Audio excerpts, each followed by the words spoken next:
right, welcome back to another Three Geeks conversation, everybody, with Destiny and Justin tonight, joined by Bobby Nash. Welcome, Bobby. We're glad to have you. Oh, thanks so much for having me. Great to be here.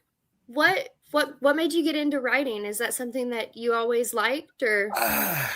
When I was a kid, my first creative endeavor is I wanted to be a comic book artist. I just thought that was the coolest thing ever. Turns out I'm not quite talented enough of an artist to draw comics. I can draw, but doing the storytelling, I just wasn't, my work wasn't up to snuff. But I started writing comics, so I would have things to draw. And then other artists were going like, hey, can you write something for me? And that was kind of where the writing bug started. And then one day, just out of the blue, I was like, I'm going to write a novel. And it was tough. And, but yeah, sometimes it's just that. It's just, can I do this? I don't know. So, yeah. That's kind of how it was for me. I was just like, I have this idea. Can I do it? And then it was like, I'm going to do it. Yeah. And then you trip and you stumble and you curse and what the hell was I thinking? And one thing I tell people all the time is like, whatever your first thing is you do, just know it's going to suck. But don't let that discourage you. Because the very first novel I wrote was horrible.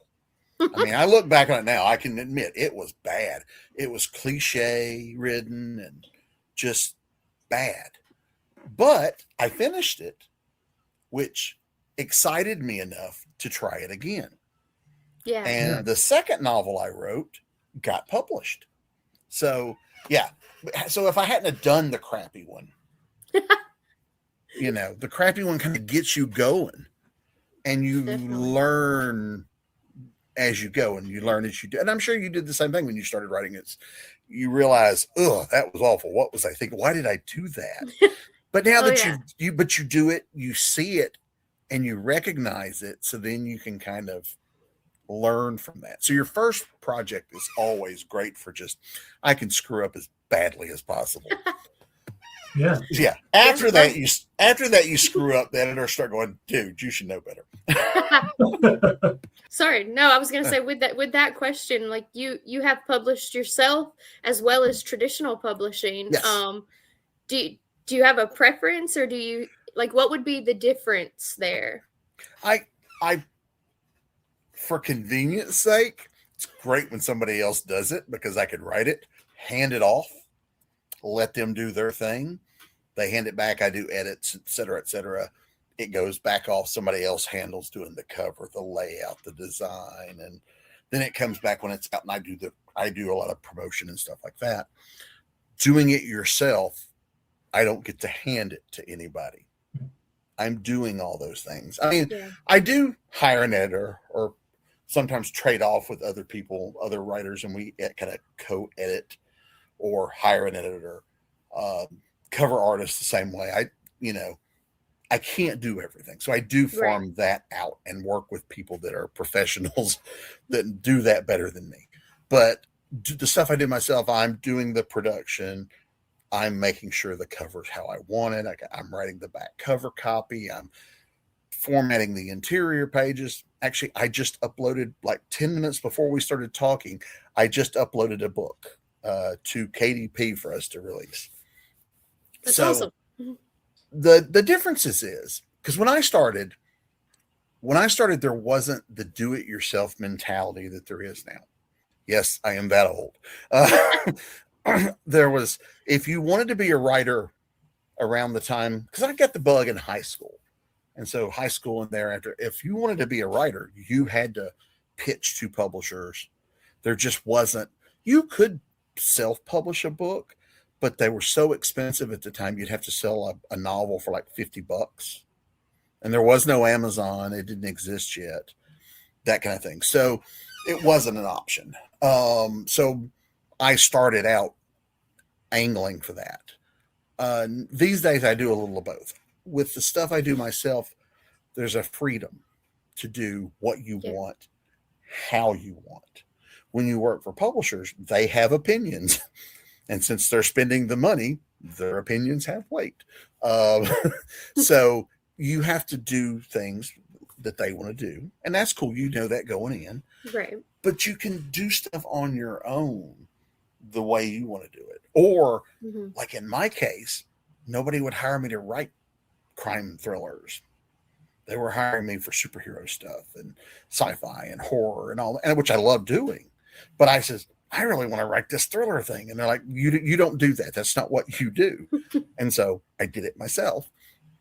Now, because I had a little, publishing is very, for all the creativity, they're not very risk takery. That's not even a word, but they don't take risk a lot. But once you have to show them, and there's a lot of examples, like famous people, like Stephen King or I'm blanking on her name, Danielle Steele, was it not Danielle Steele, whatever, Nora Roberts. They both wrote. You write this, but they were both like, I want to write this thing, and so they're like, oh, you can't do that. So they had to do it under a pen name. Oh, now that proves it's successful. It comes out under the pen name. Oh, look, it's successful. Great. Well, now we'll capitalize on it and hire you to do both, put your names on it. And so doing my own stuff, now I have publishers going, oh, we need a thriller. Would you like to write a crime thriller? Sure. So sometimes you have to prove to them. Right. You can do something. And so doing it yourself, very helpful for that. By doing that yourself, are you using like Kickstarter? How are you kind of getting it out there? I've only done Kickstarter once. I would love to do it more. It's just time has been the factor. When I do it, typically it's I put it out and just I do the work, put the book out, and then start promoting it to try to get people to buy it. I did Kickstarter one. I would love to do more.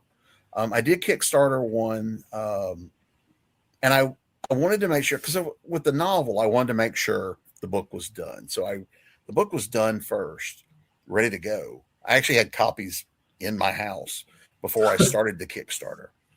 And then, so I did the Kickstarter. I treated it more as a pre-order it. Sure. And so I didn't ask for a lot of money. It was like, so I knew we could, hopefully we could meet it. Because I was very nervous. So I put like a very small, I think it was like $500 or something. And I remember telling a friend of mine, I don't know if I'm going to do 500, I just don't know. And like the first day we had $900. So, shows what I know. But, so I would love to do more. It's just, it's a time consuming process that I just, so I haven't done it since, but I would love to do it again. But mostly it's just, put the book up, put it on sale, do a lot of promotion.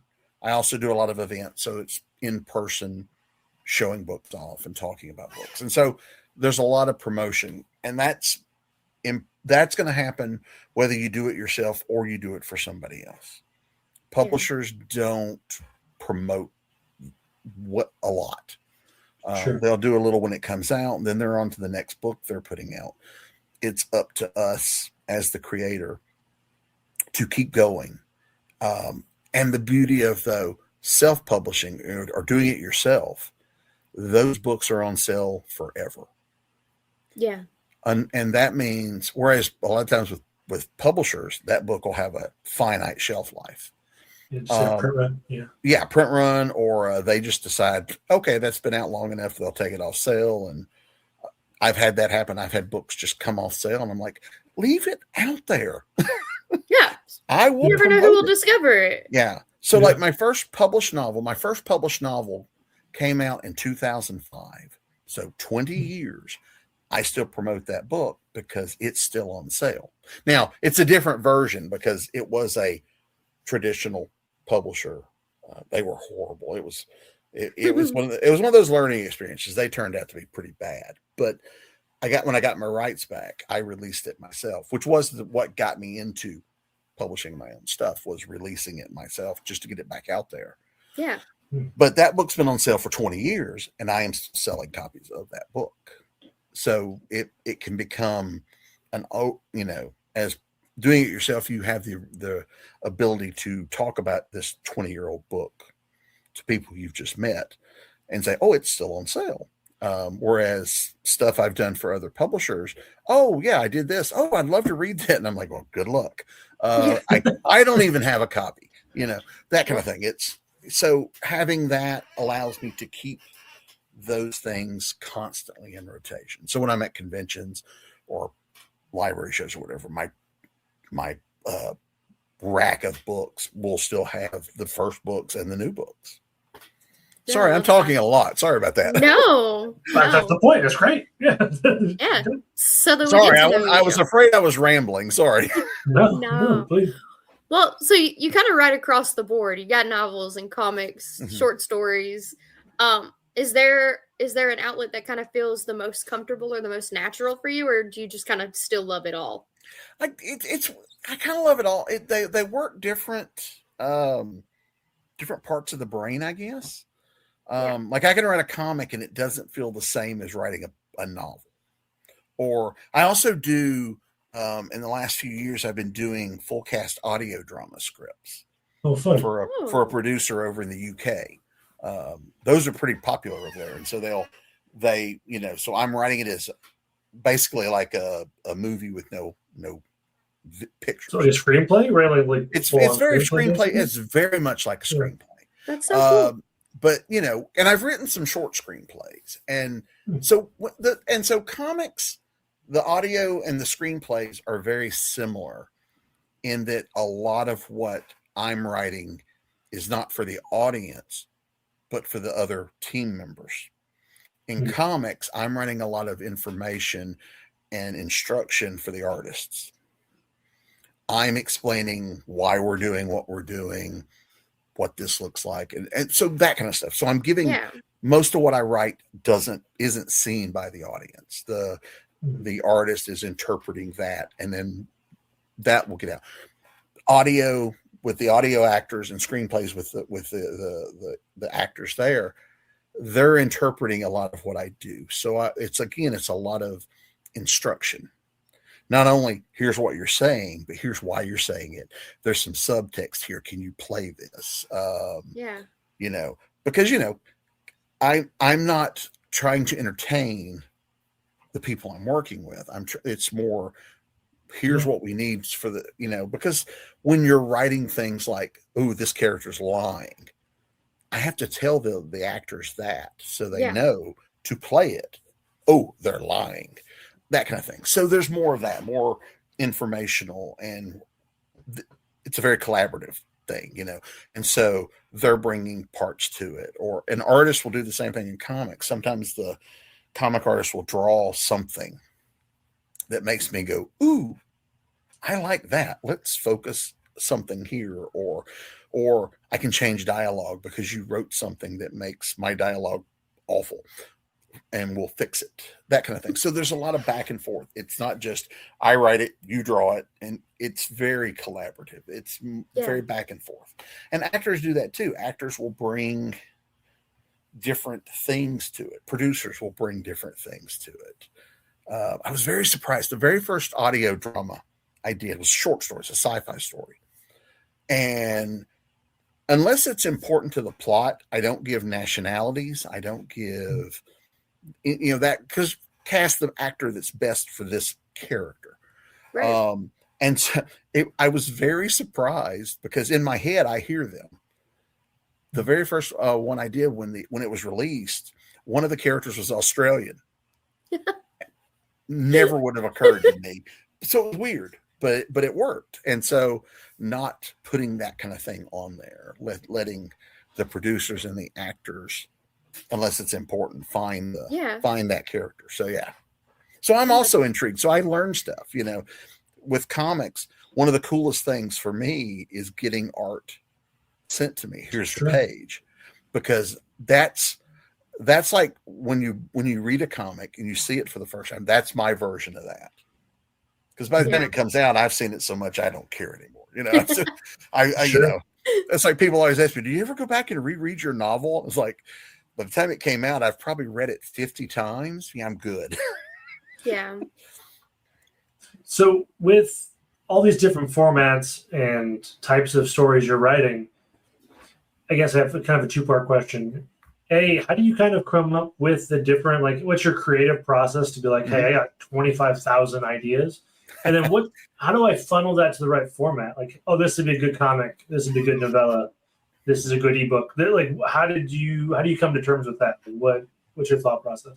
That is a very good question, because people often assume that they're interchangeable. Yeah. And sometimes they They're are, not. but sometimes they're not. Sometimes it's like, I get this idea. This idea is a movie idea.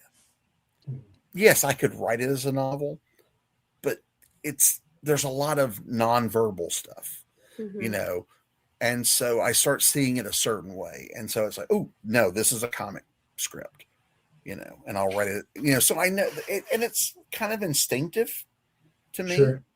I don't know how my brain works. You're crazy. Does. Yeah.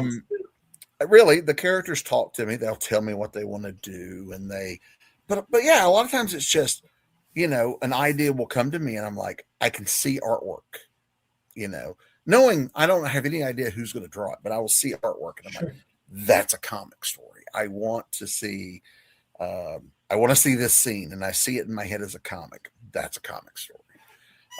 Not to say I won't change my mind later, but yeah, it's kind of that. It's figuring out.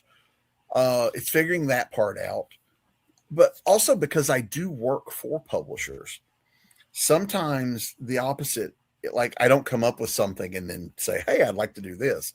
Sometimes a publisher will go, hey, we need, and then my brain goes, oh, what would be good for that? And having to figure that out. Yeah. And so there's a lot of different things that go into those thought processes. With short stories, with anthologies, sometimes you get invited to be part of themed anthologies. And so it's like, okay, we're going to do something about, I was in a book called, it was called The Devil's Due. It was this anthology and the tagline was, deals with the devil always come with a price. That was it. It could be anything as long as that was kind of thing. It didn't have to be monsters. It could be human devils. It could be whatever. But because you had 20 authors, 19, I think there were 19 authors all pitching the same, tagline. I was like, I've got to do something that's going to stand out, because so in those instances, like the first 4 or 5 ideas I get, I'll just ignore them, because if it came to me easy, somebody else has already thought of it. Sure. And so when I do stuff like that, I try to kind of, what can I do that nobody else is going to do? And in the case of this particular one, I set my story in the West, in the Wild West, cowboys and monsters and demons and all that stuff. And so mine's the only one in there that's kind of that era. So it stands out a little. And I use that one as an example because months later, the publisher came back to me and says, so what happens next in your story? And I'm like, I don't know. You asked for a short story. I wrote a short story. He goes, no. We've been talking. We think this is a series. And so I got a series out of that. So I've turned in book 5. So it's incredible. Yeah. But it's because I was trying to do something that makes me stand out, to do something that's uniquely me.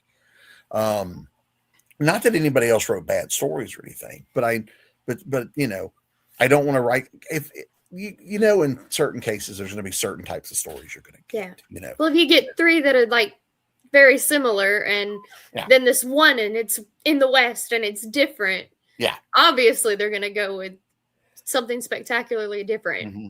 Right. Cause you don't want to go, okay, I'm going to write things with, and I'm just picking this out of thin air, but yeah, I didn't want to write a story about, it's a shady lawyer who's something, because somebody else has probably already done that. So yeah, trying to think of ways to be creative. And then once that happens and the characters start talking, sorry, I talk with my hands a lot. Oh no, that's fine. The characters start talking, and then it just kind of goes from there, because a lot of times the characters will take me in directions I didn't really know I was going to go. Yeah. And so, and I've gotten some good twists in my books and my stories because of that, because a character was like, like there was one, I got to the end of this one short story and it was based on an old radio show. And the conceit was is the reporter walks Chicago at night. This was in the 1950s. And he would get into adventures, and that's what he wrote about in the newspaper. And so I had him get a simple story because it's a short story. So it's like, this person's in trouble. He tries to help them. This is the bad guy. And I'm at the end of it, and the hero and the villain have become face to face for the first time. And I'm writing the dialogue, and the villain says something that makes me realize he's not the bad guy. And so at that point, another character chimed in, and I realized that's the bad guy. And so I finish it up. I love that twist. I got to go back and make sure this makes sense. So I go back and I start reading it again to plant clues, and was surprised to find that the clues were already there, that subconsciously I knew, but I didn't, it hadn't worked itself out for me yet. So that. And that happens to me a lot, where the characters will do something halfway through and I go, oh, and then yes, the clues are there, but because back of the brain Bobby is pretty smart, front of the brain Bobby's a little slow. Yeah, it's a madhouse up in here. Sometimes the voices in your head figure it out before you do. It's okay. Yes. And when you're a writer, that's perfect. That is a perfectly perfect answer to I always say, I'm like, it's the voices in my head. It's I don't know. I don't know what they're doing. They will tell me certain characters won't go away. Yeah. Like, in Evil Ways, my first novel, there was a character, the sheriff of the town. There was never an intention to use him again. And then I made this fictional town. I wrote another book, and I needed a small town. So I was like, hey, I created a town. I'll use that. But I won't use any of the characters. I'll just have it be in the town. But as I'm writing this story, this little voice in the back of my head would go, this would be the point where someone would have called the cops by now. And so this character ends up back in this book. That's fun. So cool. Yeah, cut to years later, the character would just keep going in my head. So I'm still here. And so it took a number of years, but an idea came to me, and that little voice goes, that one's mine. And now today I'm writing the 4th book featuring that character in his own series. So trusting them helps a lot. Yeah. Yeah. I've had stories take me down a path I was fully unprepared for, just because that's what the voice said it wanted to do. But it's so cool when that happens, isn't it? Don't you? You're like, if I can be surprised, then hopefully that means the reader can be surprised. Yeah.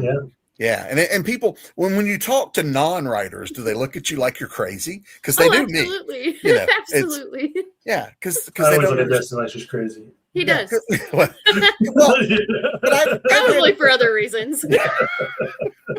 Well, I've had people come to go like, well, you're the writer. Can't you just make them do what you want? I'm like, it doesn't really work that way. No, it's their story. I'm just writing it. I'm not the boss here. Exactly. So, for the stories that you've created, like not in the sandbox you've been given, but the ones you kind of create, are they all in the same universe? Are they all like the Dark Tower, where like you have like Pennywise that can drop in anywhere? You know what I mean? Like, is it? It's possible. I mean, a lot of them, yes, because there's a lot of this modern day stuff with Snow and Sheriff Myers, and they live in the same world. Because I cross over like secondary characters all the time. Sure. But I also do sometimes work in other genres, little bits. Sure. I did a lot of pulp work, writing old pulp characters for a while, and I have this character called Lance Starr Sky Ranger. It's like a 30s Indiana. If Indiana Jones was a pilot, that's Lance Starr. Got it.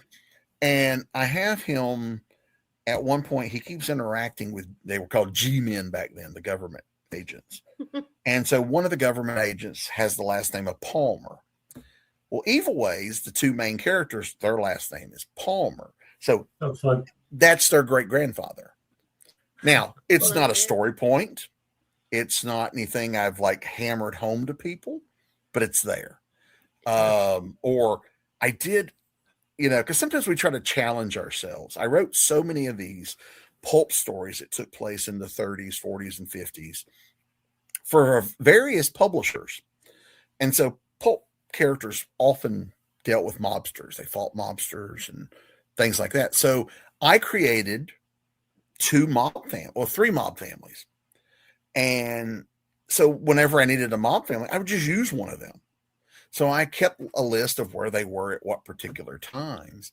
And because I was writing stuff at different publishers in different eras, if you look at them, if you followed them all, you would notice there is a mob war going on in the background of all of these stories, and it's the same families.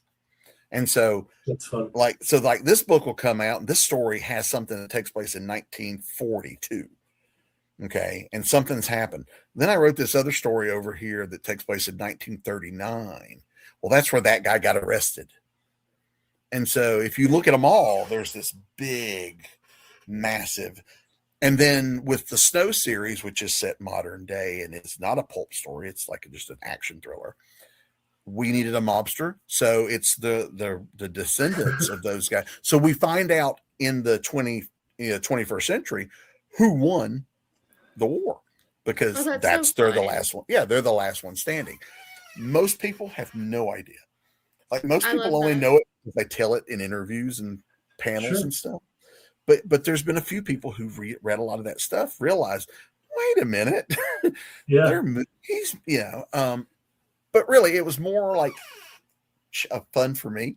I enjoyed it. So I do stuff like that. So there's a lot of that. But then I also do write some sci-fi and some horror. That doesn't necessarily fit in the real world stuff here. Like the Dante's books, which is the horror, supernatural Western set back in the 1800s. I mean, I could slip something in there and have somebody's great whatever, but I haven't. Not to say I couldn't. Speaking of your pulp heroes, like looking online, like Rick Ruby and Night Vale, they have a pretty strong fan base. Yeah. What do you think still makes the pulp hero characters work in today's world? I think they're fun. I think they're a lot of fun. I have enjoyed, I remember when I was, because Lance Starr was that's a newly created character. But originally we were going to do an old pulp character that had fallen into public domain. And then there became some kind of somebody claims they own it. Okay, let's just take what we were going to do and create some new characters. So it was weird when the publisher, the editor, contacted me. He had read Evil Ways, and he goes, "Hey, I love that. We're starting up this new pulp publisher. Your stuff's very pulpy. Would you like to write it?" And I'm like, "Sure. I just have one question. What's a pulp novel?" Because I didn't know. And so, but they're very action oriented. They're very, which I love. I love good action. So they're very action oriented. They're very simple, and you're not doing a lot of side quests, because usually they're short stories, but occasionally you get to do a novel or something. One of those was Domino Lady, who had 6 stories in the 1930s and went into public domain, and a publisher dusted her off and said, "Hey, we're going to do new stuff." And so I wrote a story, and she was considered the spicy pulps back in the day because she liked to have sex. You read them; they're very tame. Sure. But at the time, there's a lot of innuendo, and she makes cooing noises and that kind of stuff. So we write it in that fashion still. We didn't update that. It's still written in that kind of same kind of wink, wink, nudge, nudge thing. But I wrote several short stories with her, which then led to me writing for the same publisher comic stories with her. And then one day the publisher called me and says, "Hey, I know you like to do thrillers. You're doing these thriller novels. Would you like to do a Domino Lady political thriller novel?" And he barely got the words out before I said, "Sure." So that was one. So when you do the novel, you can expand it more like that. You're still trying to keep the same sensibility, but there were more character moments in the novel just because it's bigger. You can't have a full-length action novel that never takes a break. There has to be stops and starts. And so I was able to get into her character more than I did in the short stories. And as far as I know, I'm the only person that's written her in a novel, to my knowledge. Oh, that's cool. So that's pretty cool. But yeah, there's a lot of people who have written short stories with her in comics. But I could be wrong, but I think I'm the only one that's done a novel. But I love the character. I've been writing her for 20 years now. So yeah, the Evil Ways, Lance Starr, and Domino, I've been writing those for 20 years. It's very weird. Because it doesn't feel like 20 years most of the time. Then other times it feels like it's been 50 years. Yeah. But yeah, there's a lot of just fun with those. The pulp book they're fun. Rick Ruby was just like, we just want to tell a PI stories without, someone comes in, here's a case, go solve it. There's a gunfight, a fist fight, or whatever. My memory though of Rick Ruby, the Ruby Files, Sean Taylor is a writer friend of mine, and he pitched to the publisher. He got to talking with the publisher about doing kind of a pulpy PI set in the 1940s. I think it's the 40s. It's either late 40s or early 50s when it was set. And so the publisher was like, "Oh, I love this idea. You should do it." And Sean's like, "Well, I'll do it if Bobby does it with me." And Bobby said no. And then Sean, I was like, "I don't have time. I don't want to do it. And Sean talked me into it. Sean is good at that. Sean talked me into it, and I'm glad he did, because we won several awards for that. It was really weird. It surprised all of us. But my memory of Rick Ruby and the Ruby Files, what makes me laugh is Sean and I and his teenage daughter, we went to a restaurant, and we were sitting in this restaurant plotting and hatching out these characters. And we're talking, and I realize we're talking about, killing these people and, blowing this. And I realized at one point, everybody around us is paying attention to what we're talking about. which was at the point, I think Sean said, "Hey, we might have something here." But it was that, but that's my memory of that, is not so much. I mean, I remember the books and all that stuff, but when I think about it, that was the thing of being part of that moment was so much fun. Yeah. And yeah, so, but yeah, it was weird. It was one of those, cause I've heard this in interviews with actors and directors and musicians, the biggest hit they ever had, almost half the time they'll go, "Yeah, that's the one they made me do. I didn't want to do that." Yeah, that's true. Elvis's biggest song, he didn't want to do Hound Dog. He didn't want to do Hound Dog. Refused. Yeah. They told him, "You got to do it." Made him do it. Becomes one of his biggest sellers. The same with it. I didn't want to do it, and so what do I know? So that's kind of the genesis. Yeah, that's kind of like sums up my career in a nutshell. What did I know? What do I know? So yeah, but it's weird. And you never know, because sometimes you can pour your heart and your soul and every ounce of you into this thing that you're bleeding to write this thing, and you put it out and you take that deep breath and nobody cares. Yeah. There's this thing you did over a weekend as a favor that not that you didn't put your effort and all that to it, but it's just a gig, Yeah. It comes out and, oh my God, people are gushing. That's the greatest thing you've ever done. And so you just don't know. Yeah. Cause I've done that. I've poured my soul into things that like nobody cared. Nobody cared but me. Yeah. Sorry, I cut you off there. Sorry. Oh no, you're fine. Well, do you have a favorite of your characters? I mean, some people do, and some people are like, "They're all my babies." Yeah. It's one of those answers that changes from day to day, but there are certain characters that mean more than others. Like the Snow character is really one that stays with me a lot. But then like with novels, I often point to Evil Ways because that was the first published novel, and all of this other stuff came out of doing that. Yeah. Because your career, you can kind of go, because I had this book, I got hired to do this because they read this. Okay. Then this comes out. Then another publisher saw that and hired me to do this. So they become for that. But Snow, Domino Lady, like I said, I've been writing Domino Lady for 20 years. I was once referred to in an interview as Mr. Domino Lady, which just thrilled me to no end. I don't know why. It just, so I still get to get recognized for that and to have people that have followed. And I'm not the only person that writes her. So there's other people writing her as well.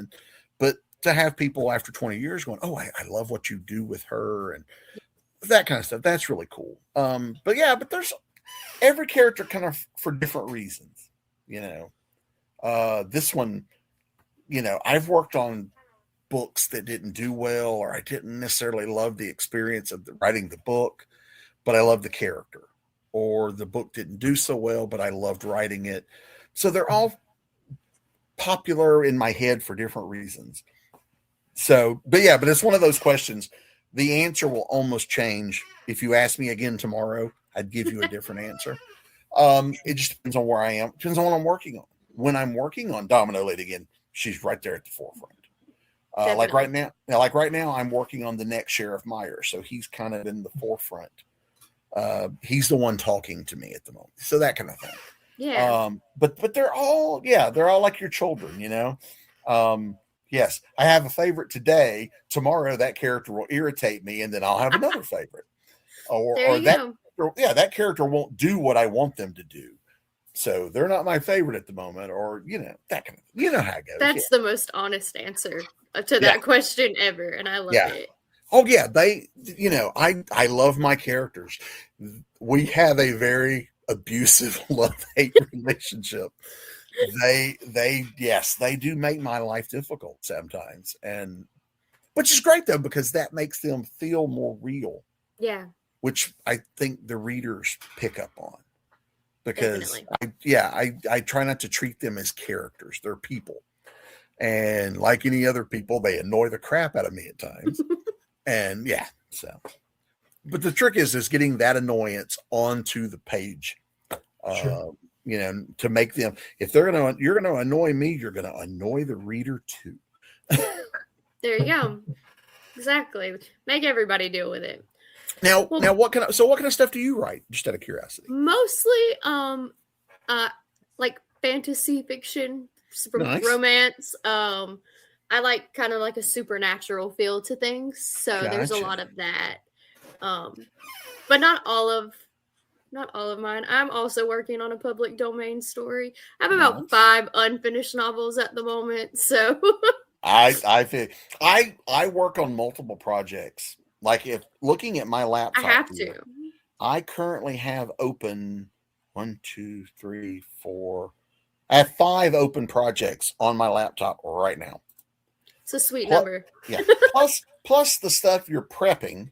Yeah. Because you're jotting down ideas for this new thing you're doing, or the stuff is coming. You're jotting down ideas and blah, blah, blah. But you're also working on, I got to stop what I'm doing because I got edits on this thing I wrote 6 months ago. Yeah. So I stop, work on edits. That goes away. You go back to the prompt. Oh, here's a galley proof. Stop. You proof the galley.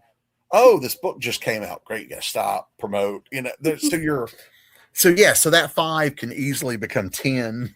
Absolutely. It started fun. Yeah, you have to juggle. Yeah. Oh yeah, I don't complain about it because I remember the early days when I couldn't get a publisher to talk to me, much less publish me. So the fact that that's not a problem I have as much anymore.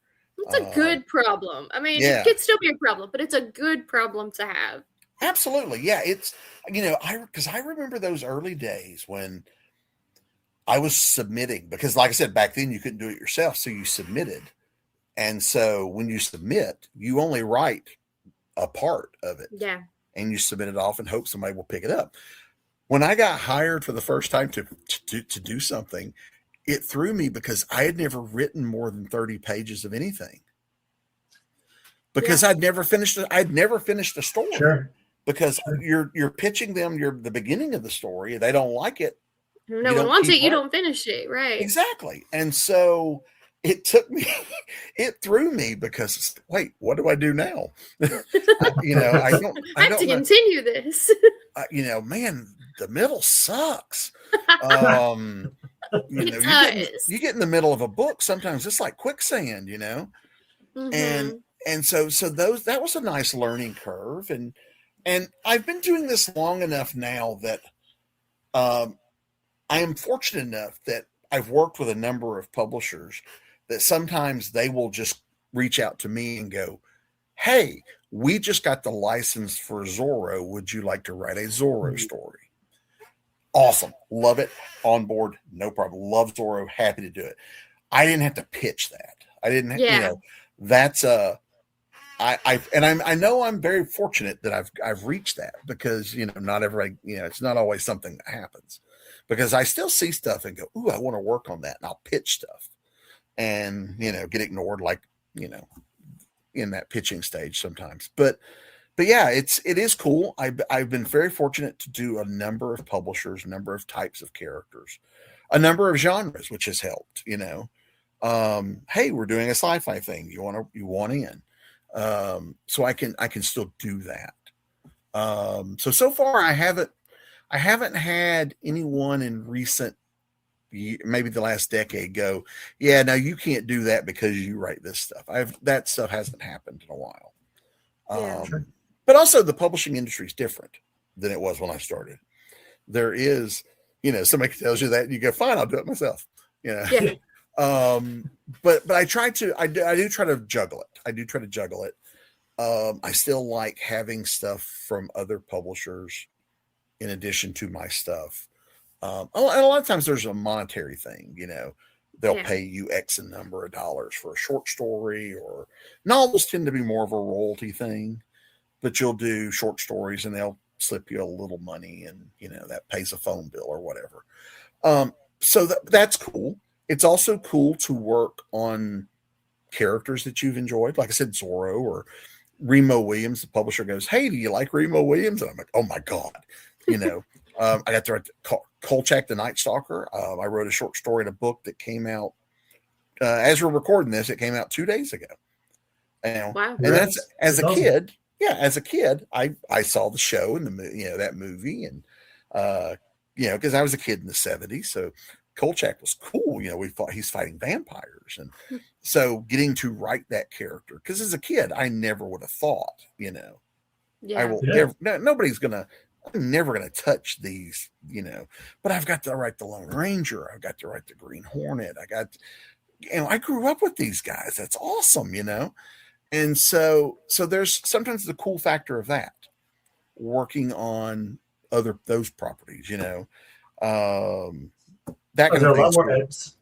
Yeah. Sorry to interrupt you, but is there a lot more scrutiny when it comes to those types of things? Like, hey, this is not on brand or off brand of Zorro or the Green. You know what I mean? Mm-hmm. Name your property, but Plus, there's different versions. Like taking Zorro for example. There's the original book versions. There's the Disney 60s series version. There's the Antonio Banderas version. There's the Gay Blade version. There's the 90s series version, etc. And so when a publisher licenses them, they may license the whole thing, or they may just go, we want to do stories based on the Antonio Banderas version. And so that's the version you get. So there is more scrutiny. Usually when you do something licensed, you have to write a plot. Which for guys like me that, adapt their plot as we go, it's kind of hard you have to stick with it, but you have to usually turn in a plot. Usually it's 1 page, or they'll give you a number. When you work with a publisher, you send a pitch to them, they approve it, you go to work. When you do licensed properties, you submit it to the publisher, they like it, Then it goes to the people that own it. They can kick it for any number of reasons, especially if it's Zorro is a good example, because when we did the Zorro book, there were 2 TV shows on the air. There was one in Italy and there was one in Mexico. Plus, Disney was prepping. They're still prepping it, but they're prepping a new one for Disney. And so you could get kicked just because you pitched an idea that one of those shows is already tackling. Sure. Yeah. So not that your story's bad. It's just, we've already done that plot. And so there's a lot more. And that's where that trying to think of what everybody else has thought of and not do comes in handy, because you're pitching it to that. Or they may go, ooh, we like that idea, but that's something that if we're going to do that story, it needs to be filmed. That's not for the books. Or sometimes people turn in things that absolutely will never get passed. I've talked to a lot of editors about this, and we did one too. We opened with the Ruby Files. We opened it up to other writers, and I've been told that almost every open call for any licensed or corporate owned character will get this plot or a version of this plot. We'll use Zorro as an example. Zorro falls in love and gets married. He and his new bride have a child. This villain, could be an old one, could be a new one, kills his wife and child. Zorro has to get revenge. They are never going to let you publish. They are never going to accept that story. The reason being, that is a fixed moment in time. Everything in Zorro's life is either before the kid, after the kid. It's a defining moment in that character. They're not going to let just some freelance writer like me tell that story. That's something that's going to come from in-house. They're going to decide, we want to do this story, then they go hire somebody. So knowing what works. I like to I tell people that writing licensed characters is like Star Trek.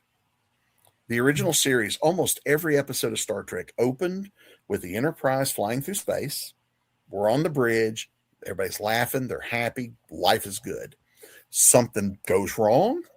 They solve the problem. And at the end of the story, the Enterprise is flying through space. We're on the bridge. Everybody's laughing and happy.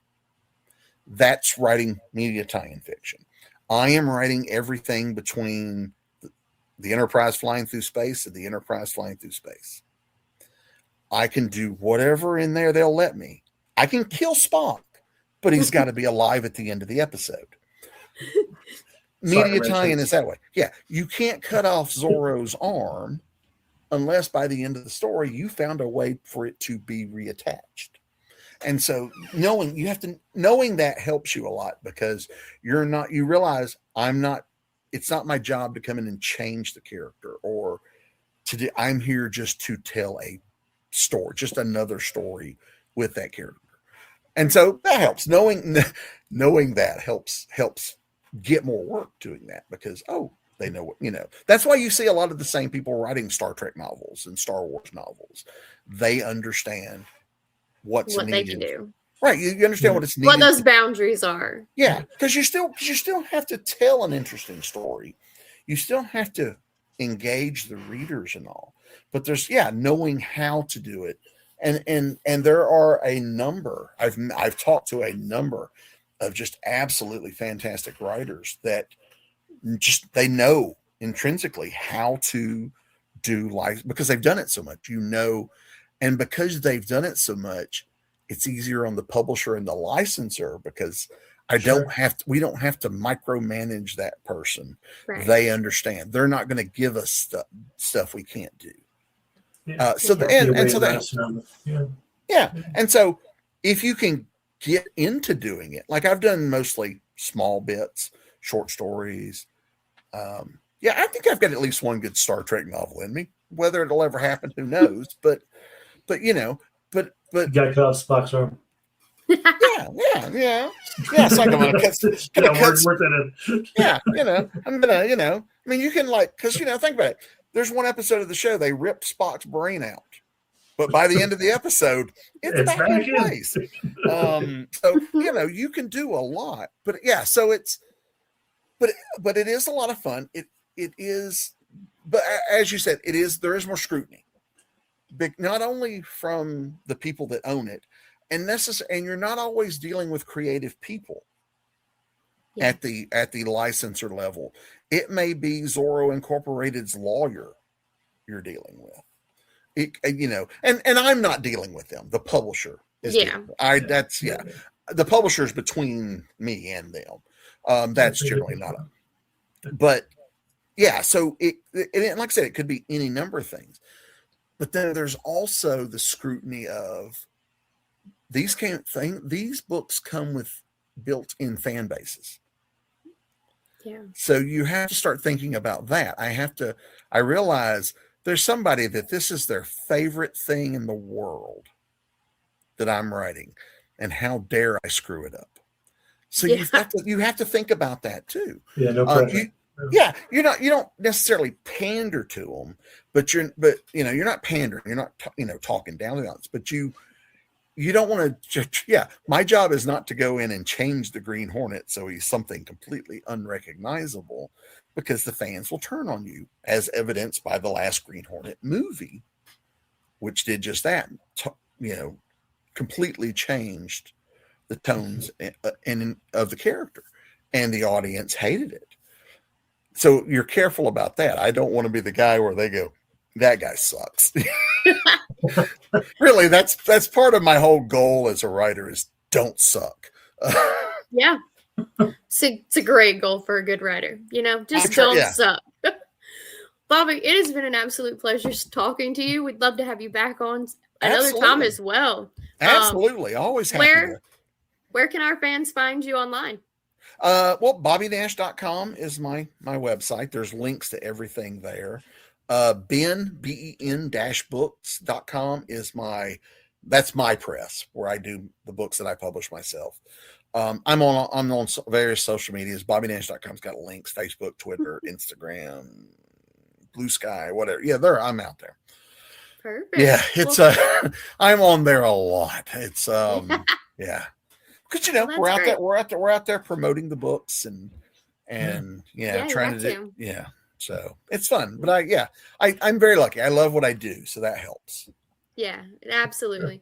Well, everybody go follow Bobby and check out his website, check out his books, and don't forget to like, share, and subscribe, and we'll see you guys next time.